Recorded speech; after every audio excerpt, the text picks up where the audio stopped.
자, 오늘 우리에게 주시는 말씀은 이사야서입니다. 우리에게 주신 이사야서 65장 17절부터 25절까지의 말씀, 우리 함께 한 목소리로 봉독하겠습니다. 보라, 내가 새 하늘과 새 땅을 창조하나니 이전 것은 기억되거나 마음에 생각나지 아니할 것이라. 너희는 내가 창조하는 것으로 말미암아 영원히 기뻐하며 즐거워할지니라. 보라, 내가 예루살렘을 즐거운 성으로 창조하며 그 백성을 기쁨으로 삼고 내가 예루살렘을 즐거워하며 나의 백성을 기뻐하리니 우는 소리와 부르짖는 소리가 그 가운데에서 다시는 들리지 아니할 것이며 거기는 날수가 많지 못하여 죽는 어린이와 수완이 차지 못한 노인이 다시는 없을 것이라. 곧 100세에 죽는 자를 젊은이라 하겠고 100세가 못되어 죽는 자는 저주받은 자이리라. 그들이 가옥을 건축하고 그 안에 살겠고 포도나무를 심고 열매를 먹을 것이며 그들이 건축한 데에 타인이 살지 아니할 것이며 그들이 심은 것을 타인이 먹지 아니하리니 이는 내 백성의 수한이 나무의 수한과 같겠고 내가 택한 자가 그 손으로 일한 것을 길이 누릴 것이며 그들의 수고가 헛되지 않겠고 그들이 생산한 것이 재난을 당하지 아니하리니 그들은 여호와의 복된 자의 자손이요 그들의 후손도 그들과 같을 것임이라. 그들이 부르짖기 전에 내가 응답하겠고 그들이 말을 마치기 전에 내가 들을 것이며 이리와 어린 양이 함께 먹을 것이며 사자가 소처럼 즙을 먹을 것이며 뱀은 흙을 양식으로 삼을 것이니 나의 성산에서도 해함도 없겠고 상함도 없으리라. 여호와께서 말씀하시니라. 아멘. 할렐루야. 오늘은 부활주일입니다. 그래서 특별히 이렇게 꽃도 새롭게 꽂아서 여기 오니까 향기가 너무 여러분 안 느껴지시나요? 마음이 밝은 사람만 느껴집니다. 향기가 있고요. 또 이제 부활주일 함께 준비해 주시고 이렇게 저렇게 수고하신 우리 성도님들께 감사를 드립니다. 자, 우리가 매년마다 반복하는 것들이 있어요. 뭐 우리나라에서 명절 이런 게 있고 또 생일 이런 것도 있죠.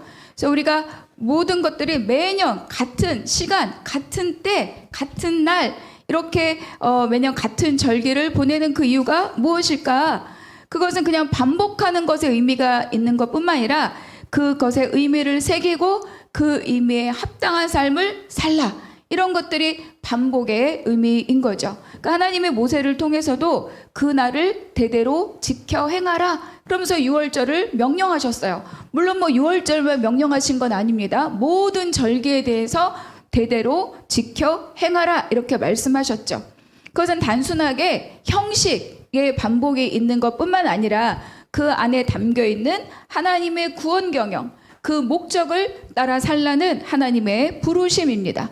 그러니까 그 형식 속에 담겨 있는 의미, 하나님이 왜 그 형식을 우리에게 주셨는가, 그 의미가 무엇인가, 우리 삶의 그 의미는 무슨 가치로 우리 삶 안에 자리 잡고 있는가, 이런 것들을 매해마다 확인하고 반복하라는 뜻입니다. 그래서 이제 이스라엘의 절기는요,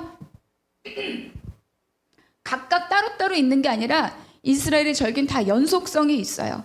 그래서 모두가 다 하나님의 나라의 완성을 향해서 쭉 진입하는 것이 바로 이스라엘의 절기입니다. 그래서 이것은 하나의 여정이에요. 그래서 6월절에서 시작한 이 절기는 1년 안에서는 장막절에서 끝나고 이것이 확장되면 7년마다 생겨지는 안식년으로 가고 이것이 또 확장되면 50년 해에만 이루어지는 희년으로 확장되는 거죠. 그래서 희년은 뭐냐? 완전한 하나님 나라의 완성을 우리에게 보여주는 것이 바로 희년입니다. 그래서 하나님 나라의 궁극적으로 완성된 모습, 그것들을 우리에게 희년으로 보여주는 건데 그 출발은 어디에 있다? 6월절로부터 있다. 그래서 희년은요, 우리에게 회복, 완성, 그리고 하나님 나라, 이 궁극적인 모습들을 미리 맛보게 해주는 것이 바로 이 희년입니다. 그래서 이런 맥락에서 뭐 이스라엘 절기가 문제가 아니라 이런 맥락에서 기독교의 절기도 동일한 의미를 갖고 있는 거죠. 그래서 기독교에도 절기들이 있어요. 성탄절도 있고 또 뭐죠? 부활절도 있고 성령 강림절도 있고 있습니다. 그런데 그 중에 가장 중심이 뭐가 있느냐? 바로 오늘 있는 이 부활절입니다. 그래서 이제 금요일날 우리가 밤에 예배를 드렸는데 바로 성금요일이라고 그러죠. 예수님이 십자가에 달리신 날입니다. 그래서 오전 9시에 십자가에 달리시고 정오부터 어둠이 임하기 시작하고 오후 3시에 예수님이 다 이루었다. 이렇게 마지막 유언의 말씀하시고 숨을 거두셨습니다. 자, 그런데 그래서 어떻다는 거죠? 예수님이 십자가 못 박혀 돌아가셨습니다. 그것이 과연 우리에게는 어떤 의미로 오는 것인가? 그런데 죽었음으로만 끝나는 게 아니라는 거예요. 우리 마태복음 28장 1절과 6절에 보면 이렇게 되어 있습니다. 노란 글씨만 한번 읽어볼까요? 시작. 안식 후 첫날 그가 말씀하시던 대로 살아나셨느니라. 네, 그래서 예수님이 돌아가셨어요. 그래서 예수님이 시신을 내려다가 요셉의 무덤에, 무덤도 없으니까 무덤을 내어준 그 무덤에 예수님을 안치하고 커다란 돌로 입구를 박았습니다. 그래서 이 여인들이 왜 새벽부터 달려나갔느냐? 그 몸에 향품을 바르려고, 시신을 처리하려고 간 거예요. 그러니까 이들은 뭐예요? 돌아가셨구나. 돌아가셨구나. 내 사랑하던 내 아들, 사랑하던 내 스승, 사랑하던 우리 주님이 돌아가셨구나. 그래서 그 죽음의 뒤처리를 하려고 새벽부터 달려나갔는데 그게 안식 후 첫날입니다. 그때 천사가 말하는 거야. 그가 여기 계시지 않다. 말씀하신 대로. 예수님이 계속 말씀하셨죠. 표적을 보이라. 내가 너에게 보일 표적은 요나의 표적밖에 없다. 성전을 헐라. 3일마다 내가 다시 세우리라. 내가 대제사장들과 장로들에게 고난을 받은 후 3일 만에 살아나리라. 여러 번 말씀하셨는데 아무도 그 말이 무슨 말인지 아무도 몰랐어요. 그런데 오늘 천사가 무덤 앞에 달려간 여인들에게 이야기합니다. 그가 말씀하신 대로 살아나셨느니라. 근데 여기 보니까 그때가 언제라고요? 안식 후 첫날입니다. 이 안식 후 첫날이 그날, 바로 오늘이에요. 오늘 주일이 바로 안식 후 첫날입니다. 왜? 전통적인 유대인들은요, 우리 지금 일주일을 따지면 토요일이 안식일이거든요. 근데 안식이 지난 첫날, 그러니까 오늘입니다. 주일. 그래서 초대교회는 이 날을 주의 날이라고 정한 거예요. 그래서 이 날은 뭐냐? 예수 그리스도의 부활을 기념하는 날입니다. 그래서 그날 모이고, 그날 예배드리고, 그날 공동 식사하고, 그러면서 이 날마다, 매 주일마다 일주일에 한 번씩 그들이 모일 때마다 부활의 기쁨을 나누었던 거죠. 그러니까 부활절은요, 부활주일은 1년에 한 번 있는 오늘만 있는 건 아니에요. 절개상일 뿐 우리의 주일은 매주가 뭐예요? 부활입니다. 그러니까 우리는 매주가 부활을 기뻐하는 날입니다. 근데 우리가 기억해야 될 것이 있죠. 부활을 맞이하려면 반드시 그 전에 뭐가 있어야 되죠? 십자가 있어야죠. 다시 살아나려면 전제가 뭐예요? 죽었다가 전제입니다. 그러니까 부활을 맞이하려면 십자가가 있어야 되고, 십자가가 부활이 있어야 십자가가 무엇인지 완성된다는 거예요. 그래서 십자가와 부활은 별개의 것이 아니라 십자가와 부활은 하나입니다. 그래서 하나님의 구원의 섭리, 하나님의 구원의 행위는 십자가 따로 부활 따로가 아니라 십자가와 부활이 하나이라고 하나님이 하나된 구원의 행위이죠. 그래서 여러분 작년 부활절 말씀 당연히 기억 못 하시겠죠? 십자가 뭐죠? 부활, 십자가의 완성입니다가 설교 제목이었어요. 그래서 오늘 설교 제목이 뭐예요? 부활, 새로운 창조. 그러니까 여러분들이 부활이 무엇인가를 해를 가면서 매주 반복하면 좋겠지만, 해가 가면서 부활의 능력이 무엇인지, 부활의 의미가 무엇인지, 부활의 삶을 산다는 게 무엇인지 날마다 더 알아가는 여러분이 되시기를 바랍니다. 그러니까 십자가는요, 우리의 죄를 심판하시는 공의의 자리가 십자가입니다. 하나님의 공의로움이 드러난 자리가 십자가여서 하나님께서 우리의 모든 죄를 예수님께 다 어깨에 짊어지게 하신 거죠. 전가시켰다. 예수께 담당시키셨다. 그래서 예수님은 죄가 된 거예요. 죄인일 뿐만 아니라 죄덩어리가 된 거예요. 우리의 모든 죄를 다 어깨에 짊어지시고, 그래서 철저히 그 죄 때문에 하나님으로부터 버림받은 사건이 바로 그 십자가입니다. 그러니까 성경을 말씀하고 있죠. 로마서 6장에 보면 죄의 삭은 사망이다. 그러니까 죽음은 뭐냐? 죄로 인한 결과가 죽음이라는 거예요. 그런데 예수님이 죄인으로 죽으셨다는 거예요. 그러니까 예수님의 죽음은 뭐냐?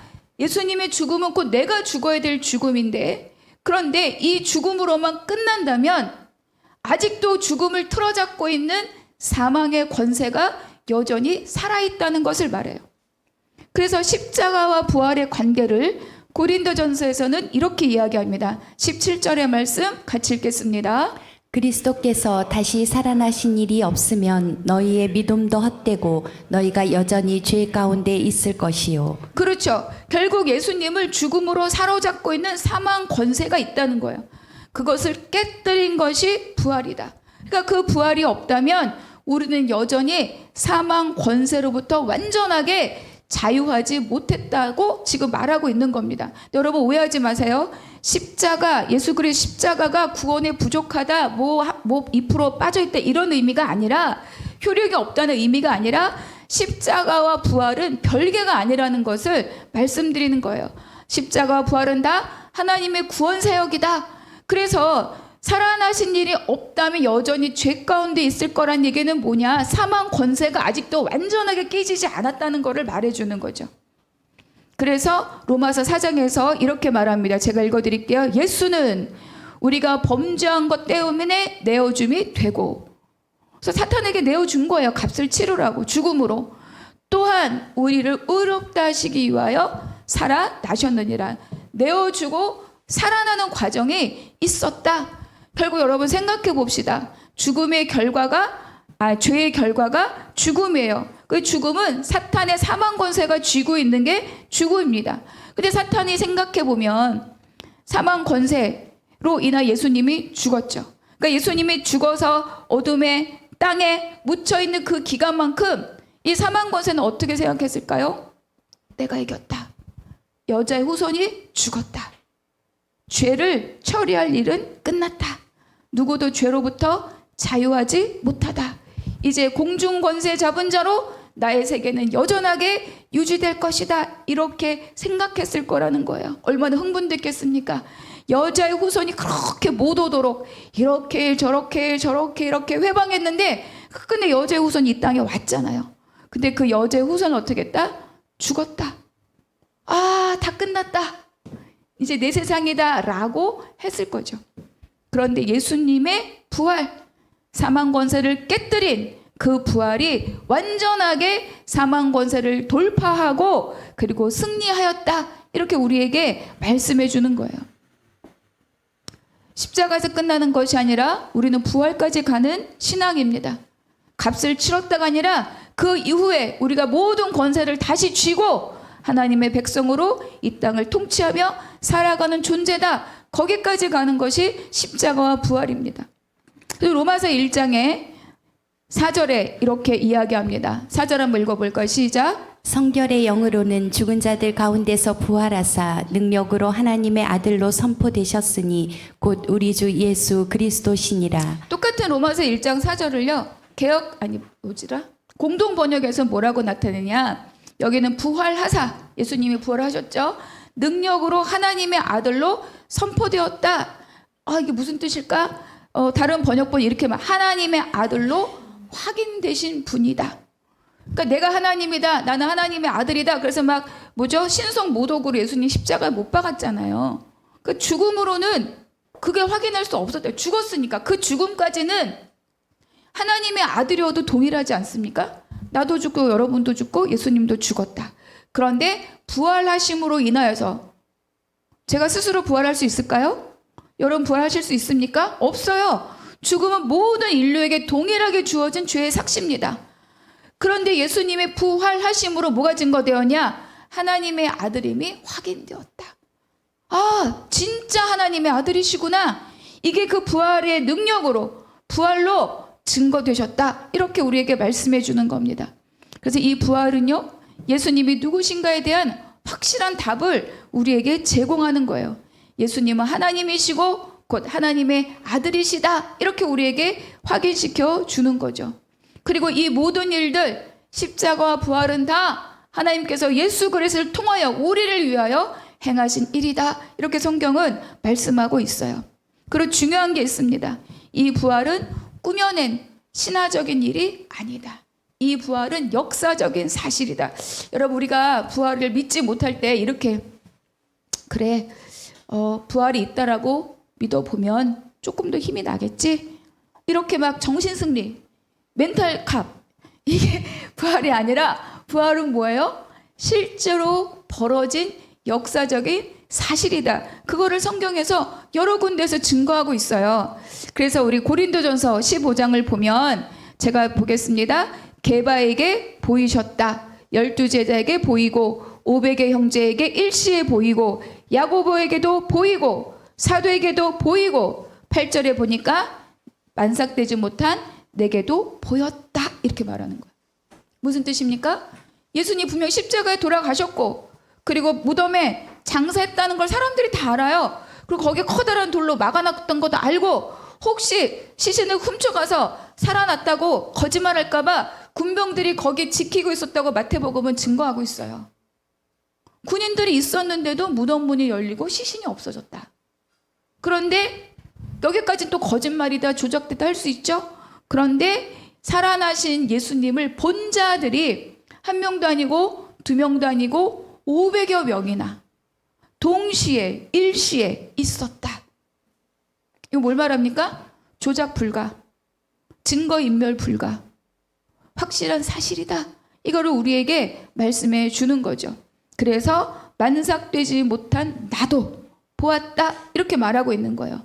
그러니까 예수님의 부활에 대해서 믿고 싶지 않아 했던 많은 종교 지도자들이나 그리고 어떻게 사람이 그럴 수가 있어라고 생각하는 자들이 있었으나 그거를 한 방에 해결한 것이 뭐다? 직접 부활하신 살아나신 예수 그리스도를 본 목격자들이 이렇게 많이 있는데 죽은 자도 있지만 아직도 바울이 이거를 쓸 당시에 아직도 살아서 그거를 증거하는 자들이 있다. 이렇게 이야기하고 있습니다. 그러면 내가 부활의 목격자가 되었다는 것은 우리에게 어떤 의미가 있느냐? 요한복음 20장 31절 같이 읽어볼게요. 시작. 오직 이것을 기록함은 너희로 예수께서 하나님의 아들 그리스도이심을 믿게 하려 함이요 또 너희로 믿고 그 이름을 힘입어 생명을 얻게 하려 함이니라. 요한이 내가 왜 요한복음이라고 이 기록을 내가 왜 남겼겠느냐를 지금 말하고 있는 거예요. 그가 하나님의 아들이십니다를 말하는 거고 그리고 그를 믿으면 너에게 영생 육에서 끝나는 인생이 아니라 영원한 삶이 있다는 것을 알게 하기 위하여 내가 이 글을 쓰고 있다. 이렇게 말하는 거죠. 요한일서에서 뭐라고 말하냐면 내가 눈으로 본 바요 손으로 만진 바다. 머리로 상상한 것이 아니라는 거예요. 내가 직접 목격했고 이분이 진짜 그분인가 내 손에 만져진 바라. 그것을 내가 너에게 말한다. 이렇게 요한일서를 기록하고 있습니다. 그러니까 그들이 그랬구나. 우리 스승님 돌아가셨구나. 그때 그 가르침 좀 더 잘 알걸. 조금 더 사랑해 드릴 걸. 조금 더 잘 섬길 걸. 십자가 못 박힐 때 도망가지 말고 그 밑에 내가 몸으로라도 막아 드릴 걸. 에서 끝나는 것이 아니라는 거예요. 그분이 살아나셨다. 살아나셨다는 순간 뭐가 들어와요? 그분이 했던 말들이 무엇인지를 알게 되는 거예요. 예수님은 십자가 달려가는 그 모든 순간까지 마지막 6월절 만찬하시는 그 순간까지 피로 새 언약을 세우는 그 순간까지 내가 누구이며 내가 가는 길이 어떤 길이며 그 일 후에 무엇이 있을까를 계속 말씀하셨거든요. 그걸 알게 되는 거죠. 여러분에도 그 깨달음 있기를 축복합니다. 사도행전에서 이렇게 말하고요. 32절 읽어볼게요. 이 예수를 하나님이 살리신지라 우리가 다 이 일의 증인이로다. 이 일이 이제 증인이 된 거예요. 여러분 증인이 되려면 경험하고 누리지 않은 사람은 증인이 될 수 없어요. 하다못해 어디 맛집도 맛있다더라. 그럼 불확신이잖아요. 먹어보고 진짜 맛있다. 그럼 어떻게 돼요? 같이 가자. 그 집 가서 먹자. 이렇게 말하지 않습니까? 제가 수요일날 권사님 모시고 직장인 예배를 갔는데 아침에 일찍 밥하는 데가 없잖아요. 근데 막 그 전날도 그냥 대충 먹고 이랬더니 막 따끈한 국물 같은 게 먹고 싶었어요. 콩나물 국밥 같은 거 좀 먹고 싶다. 근데 콩나물 국밥은 주로 24시간 하는 집이 많지 않습니까? 그래서 막 검색해서 갔어요. 아, 이거 사설인데. 갔는데 그 집이 어떤 집이냐? 제가 한 달에 한 2번 배달시켜 먹는 바로 그 집이더라고. 그래서 반가웠어요. 무슨 얘기를 하려고 했냐? 제가 배달시켜서 먹었을 때 제 입맛에 괜찮아서 제가 그 집을 배달시켜 먹었거든요. 근데 모르는 집에 간 것이 아니라 맛을 아는 집에 가니까 그 집에서 밥 먹는 게 더 편안하더라. 그러니까 증인이 된다는 거는요, 내가 경험하고 누려본 자가 증인이 되는 거예요.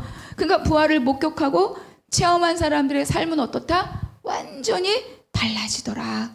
그분을 위해서 목숨을 내놓고 증인의 삶을 살고 순교자의 삶을 산다는 겁니다. 그러니까 지금도 살아계셔서 우리의 삶에 역사하시는 그 하나님의 능력을 그들이, 예수님은 육으로 죽고 그러나 살아나신 그것이 여전히 우리와 함께 하고 계시다는 것을 이들은 알았고 경험했다는 거죠. 그래서 이 부활은 그들에게만 있는 것이 아니라 그 제자들에게만 있는 것, 지금 이 순간 저와 여러분에게도 능력으로 역사하는 줄로 믿습니다. 그래서 이 부활의 능력은요, 우리를 옮기게 만들어요. 어디로 옮기느냐? 절망에서 소망으로 옮기게 하는 능력이 바로 이 부활의 능력입니다. 세상 사람들은 아무리 뭐 좋은 게 있고 잘나도 죽으면 끝입니다. 죽으면 아무것도 내 것이 될 수 없어요. 근데 우리는 어떻습니까? 죽음 그 이후에 대한 삶에 대한 우리의 기대와 소망과 약속이 있다는 거죠. 그래서 오늘 본문은 뭘 말해주느냐? 새하늘과 새 땅.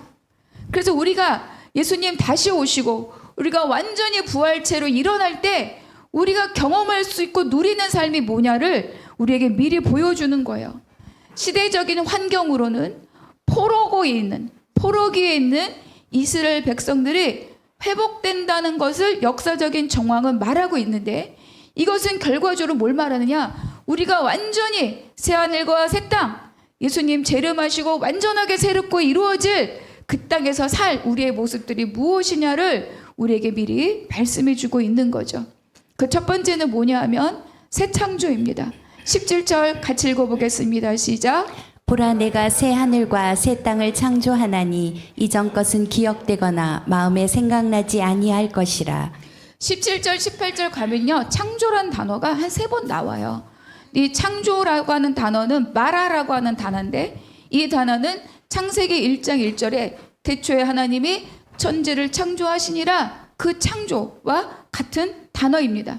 그 창조의 의미는 뭐냐? 무에서 유를 만드는 것을 창조라고 해요. 기존의 것과 완전히 새로운 질서를 세우는 것을 창조라고 합니다. 그러니까 이 창조라고 하는 것은요, 우리에게는 있는 능력입니까? 아니에요. 우리에게는 능력이 없어요. 우리는 개선하고 선용할 수 있는 능력은 있지만 창조의 능력은 없습니다.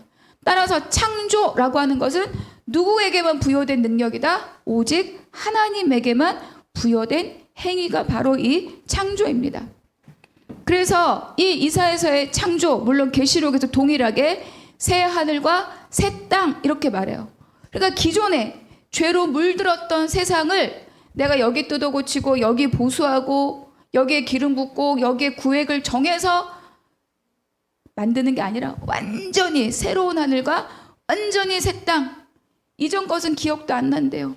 이전 것은 지나갔다고 계시록에서도 말씀하고 있습니다. 그러니까 이전 것은 기억나거나, 여기 나오죠? 마음에 생각나지도 않는다. 무엇을 말합니까? 첫 번째는요, 새롭게 만들어진 땅과 새롭게 만들어진 하늘, 이 새 창조로 만들어진 것이 얼마나 온전하고 완벽하냐입니다. 두 번째는 내가 거기에 사는 자로서 내 존재 자체도 완전하게 성질 나쁜 거 조금 고치고 게으른 거 조금 고치고 이렇게 해서 사는 게 아니라 완전히 새로운 존재로 바뀌어서 그 땅, 새하늘, 새 땅에서 사는 존재라는 거예요. 그래서 부활은 뭐냐? 이 새 창조의 첫 열매가 예수 그리스도의 부활입니다. 그리고 이것은 우리에게도 있다는 거예요. 고린도후서 5장 17절 같이 읽겠습니다.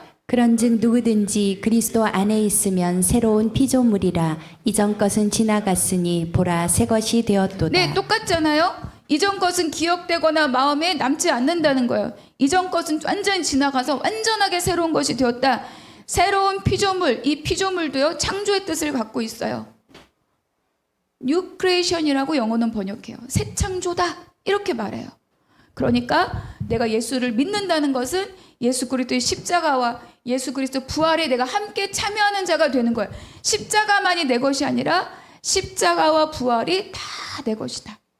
내가 예수님께 붙어 있으면 예수님이 십자가하실 때 나도 죽고 예수님이 부활하실 때 나도 살고 예수님이 승천하실 때 뭐예요? 나도 같이 가는 거예요. 그분이 나를 다 대신하고 우리는 거기에 붙어 있으면서 그분의 이루신 일을 우리가 그 혜택을 누리는 자들이 바로 믿는 우리들입니다. 그래서 예수님 재림하실 때 새하늘과 새 땅. 그런데 십자가 부활 승천에 참여한 우리도 동일하게 열린 세계가 바로 이 새하늘과 새 땅이고 우리는 완전하게 새롭게 피조된 모습으로 그 땅에서 산다. 이렇게 우리에게 말씀해 주고 있습니다. 이 새하늘과 새 땅이 저와 여러분에게 약속되었을 뿐 아니라 지금 우리가 누리고 있다는 것을 믿으시기 바랍니다. 그래서 우리는 어떤 삶을 사느냐? 회복의 삶을 삽니다. 그러니까 부활은 완전한 회복이에요. 18절과 19절 한번 같이 읽겠습니다. 시작. 너희는 내가 창조하는 것으로 말미암아 영원히 기뻐하며 즐거워할지니라.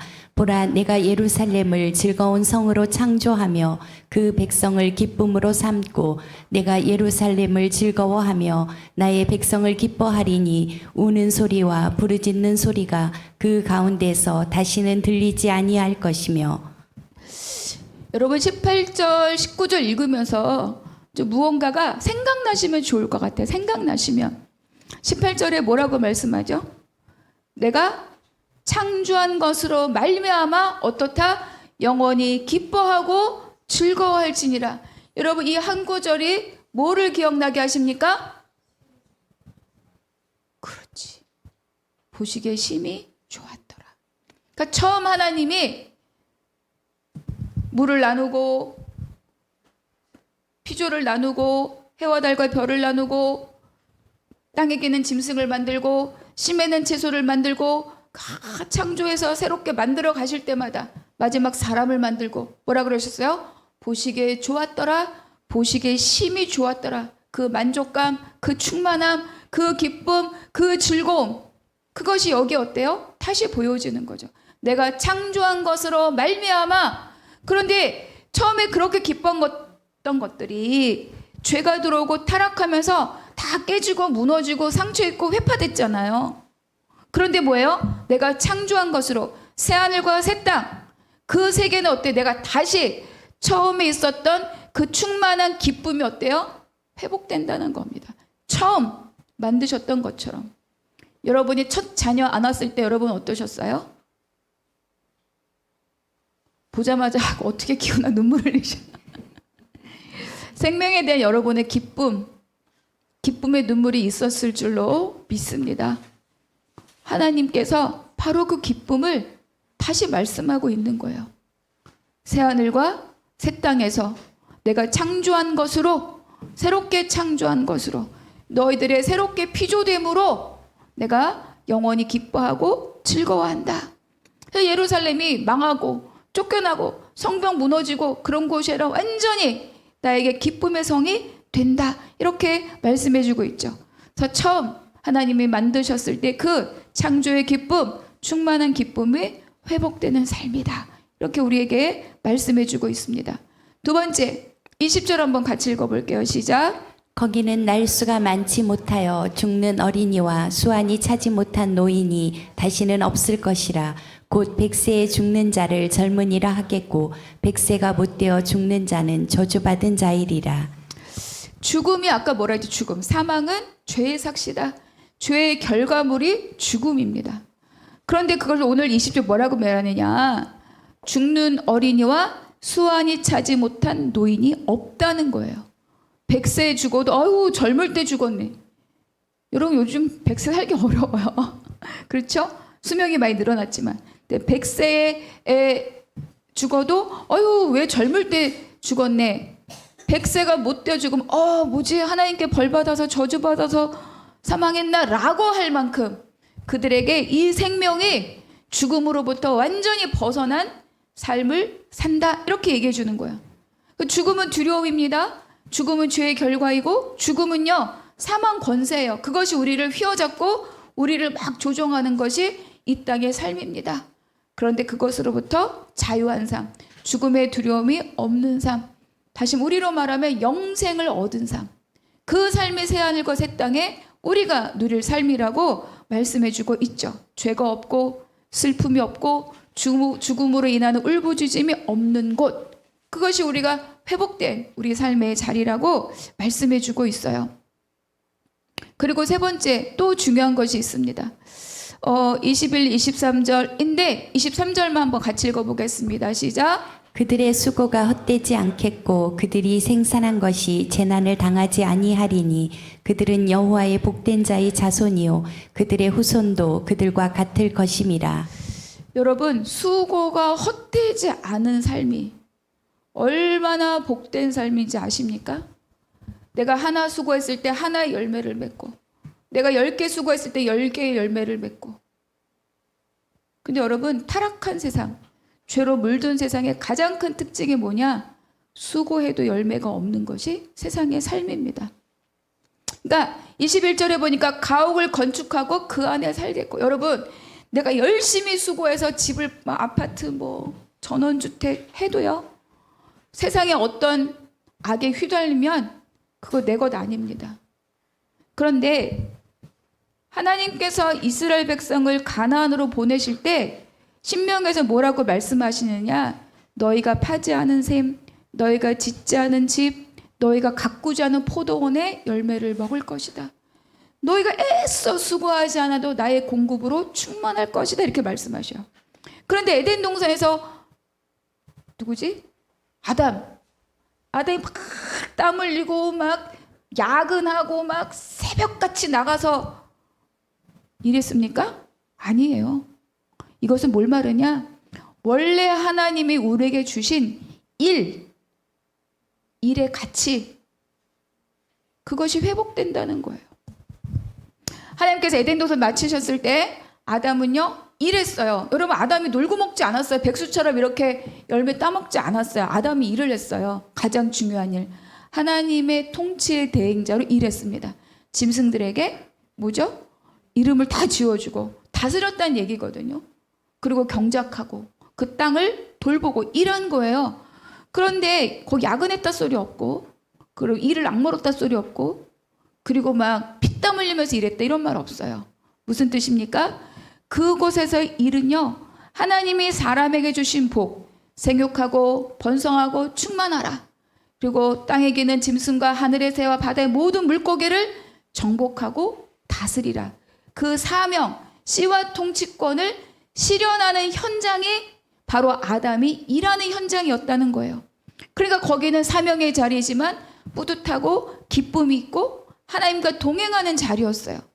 그런데 왜 그 자리가 이렇게 빼앗기는 자리로 바뀌어갔는가? 바로 죄 때문입니다. 아담과 하와의 범죄하고 하나님께서 최초의 원시복음을 말씀하시고 난 다음에 뭐라고 말하셨는가? 너는 땀을 흘려야 소출이 있을 것이다, 이렇게 말씀하셨어요. 근데 그것이 악이 더 기승을 부리니까 창세기 4장 가인의 살인 이후에 4장 11절 한번 같이 읽어볼게요. 시작. 네가 밭을 갈아도 땅이 다시는 그 효력을 내게 주지 아니할 것이요 너는 땅에서 피하며 유리하는 자가 되리라. 땀을 흘려서 먹었는데 이제 땀을 흘려도 밭을 갈아도 땅이 그 효력을 내주지 않는다는 거예요. 우리의 수고의 대가를 받을 수 없다는 거예요. 수고했지만 빼앗기고, 수고했지만 상실하고, 수고했지만 회파된다는 거예요. 여러분, 가나안 땅에 들어가서 우상 숭배를 한 이스라엘 백성들의 삶이 바로 그러한 삶입니다. 농사를 지었는데 추수 때가 되면 군사들이 와서 다 빼앗아 가요. 그래서 기드온이 포도즙 틀에서 탈곡하지 않았습니까? 그래도 뺏겨요. 다 해놓으면 블레셋이 쳐들어오고 암몬이 쳐들어오고 다 쳐들어옵니다. 수고했으나 그 소출과 열매를 먹지 못하는 게 죄로 물든 세상에 있는 우리들의 삶이라는 거예요. 그런데 오늘 뭐라고 합니까? 그들의 수고가 헛되지 않겠다. 이건 단순히 내가 일한 만큼 월급 받는다 이런 정도의 수준이 아닙니다. 원래 에덴 동산에서 아담이 했던 그 기쁨과 그 통치의 역할과 그 다스림의 역할들이 다 뭡니까? 회복된다는 거예요. 그 현장이 우리의 일터이고 그 우리의 공동체이고 우리의 가정이다. 이렇게 말씀해 주는 거죠. 여러분, 그래서 마지막 24절 끝에 보니까 그들은 여호와의 복된 자의 자손이요. 원래 복된 자, 원래 아담이 복된 자였는데 죄로 망했잖아요. 근데 다시 어떻게 돼요? 복된 자의 자손이 된다는 거죠. 그리고 그들의 후손도 그들과 같을 것이다. 그래서 언약의 복, 하나님이 아담에 주었다가 깨지고 노아에 주었다가 깨지고 아브라함을 통해서 복이 흘러서 다윗의 계보로 예수 그리스도께까지 온 그 복, 그 언약의 복이 우리에게 어떻다? 회복된다. 이렇게 말씀해주고 있습니다. 여러분, 예수를 믿는다는 것, 예수의 십자가, 예수의 부활을 믿는다는 건요, 교회 다닌다가 아닙니다. 여러분의 삶이 달라지고 여러분의 삶의 가치가 달라지고 여러분이 하는 일들의 모든 가치와 그 보상이 달라진다고 오늘 우리에게 말씀해주고 있는 거예요. 그냥 내가 야근 조금 더 하고 뭐 더해서 급여 조금 더 받고 또 장사 조금 더 해서 남들보다 몇 % 조금 더 수익이 나고 남들보다 빨리 아파트 사고 뭐 그런 눈에 보이는 조금의 어떤 그런 게 아니라 원래 하나님이 다 쏟아 부어 주시기로 이 땅을 다 너에게 맡기는 그 복이 누구에게 있다? 우리에게 있다고. 십자가와 부활을 믿는 자들에게 있다라고 오늘 우리에게 말씀해 주는 겁니다. 또 하나가 있습니다. 24절과 25절 함께 읽을게요. 시작. 그들이 부르기 전에 내가 응답하겠고 그들이 말을 마치기 전에 내가 들을 것이며 이리와 어린 양이 함께 먹을 것이며 사자가 소처럼 짚을 먹을 것이며 뱀은 흙을 양식으로 삼을 것이니 나의 성산에서는 해함도 없겠고 상함도 없으리라 여호와께서 말씀하시니라. 저는 여러분 이 말씀에 어마어마하게 여러분들 위로를 받으면 좋을 것 같아요. 여러분 24절 뭐라고 합니까? 부르기 전에 내가 응답하겠대요. 하나님 뭐라고 말씀하냐면 너희가 불러도 내가 응답하지 않겠다. 이것이 죄인이 받는 벌입니다. 그런데 뭐라고 해요? 부르기도 전에 응답한대. 여러분 불러도 응답이 없어서 속 터질 때 많잖아요. 그런데 하나님 뭐라 그래요? 내가 부르기 전에 응답하겠다. 근데 여러분 생각해 봅시다. 아담이 범죄하기 전에 에덴에서 아담이 어떻게 살았어요? 동산에 하나님과 함께 거닐었어요. 동행했습니다. 그때 아담이 이렇게 아이패드 같은 거 딱 들고 리스터 하나님 염소는 이걸 먹여야 되니까 이거를 허락해 주십시오. 하나님 새는 이렇게 해야 되니까 이렇게 했을까요? 아니에요. 동행함이 끝이에요. 함께 거님. 아담이 막 뭐라고 뭐 해달라 뭐 뿌려달라 내려달라 하지 않아도 동행함으로 모든 다스림이 끝나는 거예요. 그거를 내가 부르기 전에 내가 응답하겠고 말 끝나기도 전에 우리 말 끝나고 한참 지냈는데 아무것도 없을 때가 많죠.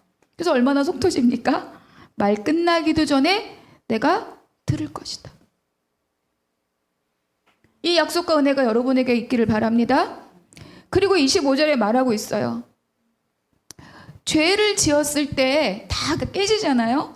하나님과 인간의 관계가 깨지고 인간과 인간의 관계가 깨지고 인간과 자연의 관계가 깨집니다. 그래서 로마서에서 하나님의 아들들이 나오기를 모든 빈조가 탄식하고 있다 그랬어요.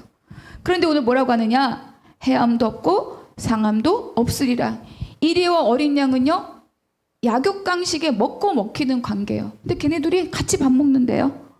사자가 소처럼 사자도 소 잡아먹죠. 소는 채식이고 소는 육식이에요. 근데 같이 짚을 먹는데요. 그 뭐냐? 생명을 죽이는 일이 없다는 거예요. 힘센 자와 힘 약한 자가 없다는 거죠. 다 동일하게 하나님의 분복을 누리는 세계다. 이렇게 말씀해 주는 거죠. 그래서 해함도 없고 상함도 없다. 그러니까 주님과 함께 동산을 거니는 아담의 삶이 우리에게 완전하게 새하늘과 새 땅에서 회복되고 그 땅을 살아간다. 이렇게 말씀하고 있습니다. 여러분, 이 땅과 이 새하늘과 새 땅이 그들의 것이 아니라 저 사람의 것이 아니라 저와 여러분의 것인 줄 믿으시기 바랍니다. 여러분, 그것은 약속일 뿐만 아니라 현실에도 있다라고 말해요. 예수 그리스도의 부활은요, 과거에 있었던 역사적 사실, 그리고 미래에 있을 때 완성될 하나님의 나라에서 끝나는 것이 아니라 과거는 우리 끝났고 미래는 우린 갈지 안 갈지 모르는데, 그러면 그 부활이 무슨 능력이 있느냐? 그 부활은 현재 우리에게 있다라고 성경은 말씀해 주고 있어요. 그래서 세 번째는 뭐냐? 지금도 살아계셔서 역사하시는 하나님입니다. 요한복음 14장 16절부터 읽어볼게요. 시작. 내가 아버지께 구하겠으니 읽어주세요. 그가 또 다른 보혜사를 너희에게 주사 영원토록 너희와 함께 있게 하리니 그는 진리의 영이라. 세상은 능히 그를 받지 못하나니 이는 그를 보지도 못하고 알지도 못함이라. 그러나 너희는 그를 아나니 그는 너희와 함께 거하시며 또 너희 속에 계시겠음이라. 내가 너희를 고아와 같이 버려두지 아니하고 너희에게로 오리라. 예수님은 십자가에 달리시고 부활하시고 승천하시면서 말씀하셨어요. 내가 가는 것이 너에게 좋다. 그리고 내가 너에게 보혜사 성령을 보내줄 것이다. 그는 진리의 영이다. 나를 모르는 자는, 십자가 부활을 모르는 자들은 못 받아요. 근데 우리는 어떻습니까? 십자가의 부활을 우리는 믿는 자들이고 누리는 자들이죠. 그래서 보혜사 성령님을 보내어 주신다. 그래서 그분이 하는 일은 뭐예요? 17절에 있죠. 너희와 함께 거하시며 또 너희 속에 계시겠음이라. 보혜사 성령님이 처음에 동행하신 것처럼 우리와 함께 계시고, 그리고 우리 안에 계셔서 진리를 따라가는 삶을 살 수 있도록 우리를 함께 인도한다. 이렇게 우리에게 말씀해 주고 있어요. 그러니까 나는 어떻게 애써도 되는 일이 없고, 어떻게 수고해도 늘 손해가 있고, 애쓰지만 결과가 없고, 이거는 사탄의 속임이라는 거예요. 예수께서 십자가 부활로 우리에게 주신 삶은 아까 말씀드린 것처럼 수고가 헛되지 않고, 일의 가치가 회복되고, 죽음이 두려워하지 않는, 죽음의 권세가 우리를 사로잡지 못하는 그런 삶이 우리에게 주어졌다. 이렇게 말씀하고 있는 거죠. 그러니까 이 순간에도 살아계신 하나님의 임재가 저와 여러분과 이 공간에 가득한 줄 믿으시기 바랍니다. 근데 그거는 보는 자만 봐요. 누리는 자만 누립니다. 다른 곳에, 땅에 꽂혀 있는 자는요, 하늘의 것을 볼 수 없어요. 그러니까 우리가 눈을 들어서 주님을 볼 때, 이걸 또 오해하셔서 안 보이는데요. 그게 아니라 나의 중심이 늘 하나님을 향해 있을 때, 그때 그분의 일하심과 역사하심 무엇인지를 보게 된다는 거예요. 그래서 우리는 더 이상 과거와 죄, 사망에 묶인 자가 아니라 부활의 능력 안에서 살아가는 자들임을 믿으시기 바랍니다. 그래서 부활의 능력 안에서 산다는 말은요, 예수님의 부활을 믿습니다. 이런 삶이 아니에요. 우리에게 소망이 있다는 거예요. 소망. 죽음도 우리를 이길 수 없다. 상황의 어려움이 우리를 사로잡지 못한다. 두려움이 나를 끝끝내 붙들고 갈 수 없다는 거예요. 왜? 그 모든 것을 다 이기신 분이 예수 그리스도, 그분의 부활의 능력이기 때문입니다. 세상은 다 죽으면 끝납니다. 근데 우리는 죽어도 기쁨의 기대가 있어요. 물론 눈물 나죠. 물론 슬픕니다. 근데 슬픔으로 끝나는 것이 아니라 우리에게 뭐가 있어요? 소망함이 있다는 거예요. 세상은 오늘 망하면 끝납니다. 근데 우리는 망해도 끝이 아니에요. 그거는 과정일 뿐. 우리에게는 승리가 있다. 이것이 예수 그리스도의 부활이 우리에게 전해주는 능력입니다. 여러분 믿으십니까? 그래서 우리도 또 하나 우리에게 주는 희망이 뭐예요? 나도 부활한다입니다. 예수님만 부활하는 것이 아닙니다.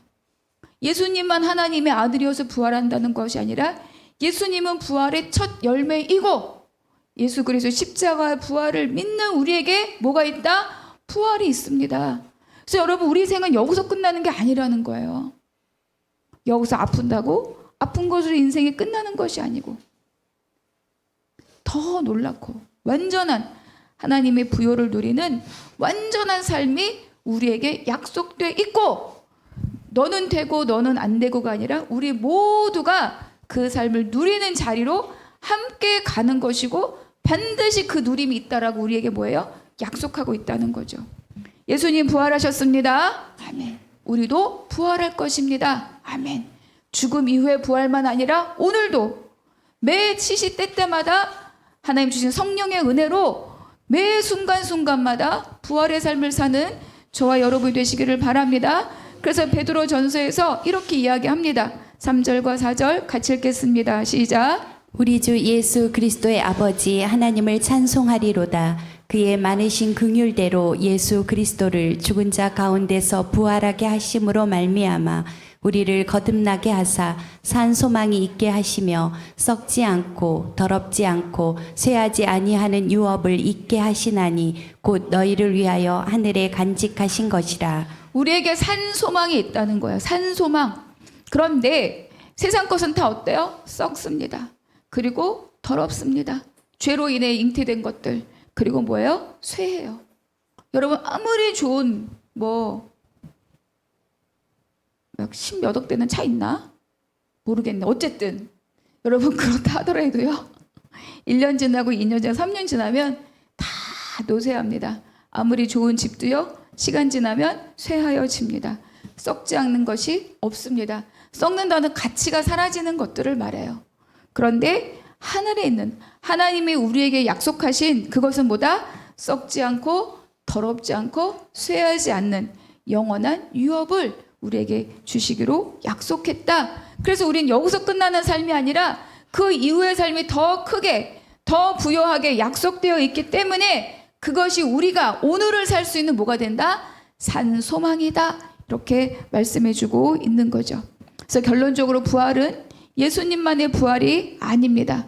지금도 우리 안에서 역사하시는 그 하나님의 창조 사역인 거죠. 성령님을 통하여서 함께 죽고 함께 살고 함께 하늘에 앉힌 바 된 우리에게 하늘의 모든 놀라운 복들이 우리에게 동일하게 약속되어 있고 우리가 그것을 누리며 살아갈 수 있는 저와 여러분이 되시기를 주님의 이름으로 축복합니다. 기도하겠습니다. 하나님 감사합니다. 부활은 그의 이야기가 아니고 과거의 이야기가 아니고 언제가 모를 나중에 우리가 경험할 이야기가 아니라 오늘 날마다 내 삶 속에서 경험되는 하나님의 능력인 것을 깨달아 알게 하시니 감사합니다. 과거에 얽매이지 말고 지금 실패한 것에 좌절하지 말고 그것이 끝이라고 생각하는 것이 아니라 그것을 딛고 죽음의 권세까지 돌파하신 예수 그리스도의 부활의 능력이 이미 나의 능력인 것을 믿고 과감히 힘을 얻어 주의 부활의 능력을 힘입어 딛고 일어서는 저와 여러분 복된 자들 되게 하여 주시옵소서. 모든 것 감사하고 우리 주 예수 그리스도 이름으로 기도하옵나이다. 아멘.